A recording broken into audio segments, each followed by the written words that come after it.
எல்லாருக்கும் வணக்கம். நான் உங்கள் மகேந்திரன். ரீசெண்டாக நான் ஒரு இன்டர்வியூ கொடுத்துருந்தேன். அதில் நான் பேசின நிறைய விஷயங்கள் பயங்கரமாக ட்ரால் ஆச்சு. இன்ஸ்டாகிராம், ட்விட்டர்லேருந்து இன்னைக்கு காலைல யூடியூப்லலாம் பார்க்கும்போது எனக்கு ரொம்ப ஷாக்கிங்காக இருந்துச்சு.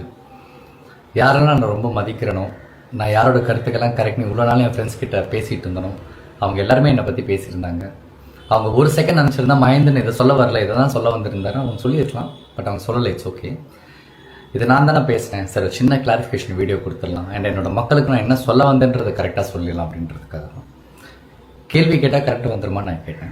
நான் யாரை பார்த்து கேட்டேன் அப்படின்னா, மின்சாரத்தை வச்சு அரசியல் பண்ணுவாங்கல்ல, மக்களுடைய ஃபீலிங்ஸை வச்சு அரசியல் பண்ணுறவங்க, அண்ட் கடைசி வரைக்கும் கேள்வியை மட்டுமே கேட்டுட்டு இருப்பாங்களே, அவங்கள தான் நான் கேட்டேன். அது வெகு சில பேர் இருப்பாங்க, அவங்கள தான் கேட்டேன். நீங்கள் கேள்வி கேட்டால் கரெக்ட் வந்துருமான்ட்டு. அதுக்கப்புறம் 6 மாதம் டைம் கொடுங்க, நீங்கள் கேள்வியே கேட்காதீங்கன்னு நான் ஏன் சொன்னேன் அப்படின்னா, அண்ணா ஆட்சிக்கு வரும்போது எனக்கு ஒரு 6 மாதம் கால அவகாசம் கொடுங்க, நான் கண்டிப்பாக எல்லாத்தையும் கரெக்டாக செட் பண்ணி உங்களுக்கு ஒரு நல்ல ஆட்சியை நான் கொடுப்பேன் அப்படின்னு அவர் சொன்னார்.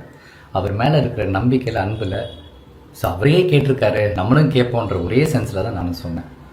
அவர் 6 மாதம் டைம் கொடுங்க, கேள்வி மட்டுமே கேட்காதீங்கன்ட்டு. அதுவும் வெகு சில பேர், பொதுமக்கள் கிடையாது.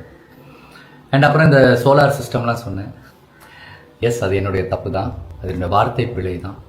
நானும் பயங்கரமான ஸ்டூடெண்ட்லாம் கிடையாது. நான் ரொம்ப கஷ்டப்பட்டு 10th முடிச்சுட்டு அப்புறம் 12th போய் 11th 12th ஐயோப்பா படிக்க முடியாமல் நடுவிலே ஓடி வந்துட்டேன். ஸோ ரொம்ப சாதாரண ஒரு ஆவரேஜ் ஸ்டூடெண்ட் தான். ஸோ அதனால் நான் தப்பாக சொன்னேன். அதை நான் வந்து சோலார் எனர்ஜின்னு சொல்லியிருக்கலாம், சோலார் பவர்னு சொல்லியிருக்கலாம், சோலார் பேனல்னு சொல்லியிருக்கலாம், இந்த மாதிரி நிறைய விஷயம் சொல்லியிருக்கலாம். அங்கே நான் சரியாக என்னால் சொல்ல முடியல. நான் என்ன சொல்ல வந்தேன்றதை இப்போ நான் சொல்கிறேன். 2015 கொச்சி இன்டர்நேஷ்னல் ஏர்போர்ட், நம்ம கேரளாவில் ஒரு ஏர்போர்ட் இருக்குது.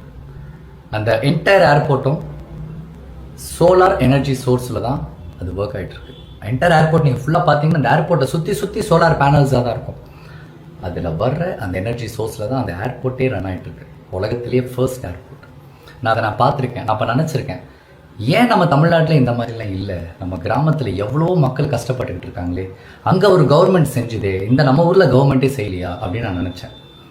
அப்புறம் பார்த்தா 2011 அன்னைக்கு சிஎம்மாக இருந்த ஜெயலலிதா அம்மா அவங்களோட வீட்டு மனை திட்டத்தில் வீட்டுக்கு மேலே சோலார் பேனல்லாம் வச்சு செட் பண்ணி ஒரு டெக்னாலஜி இன்ட்ரடியூஸ் பண்ணியிருக்காங்க.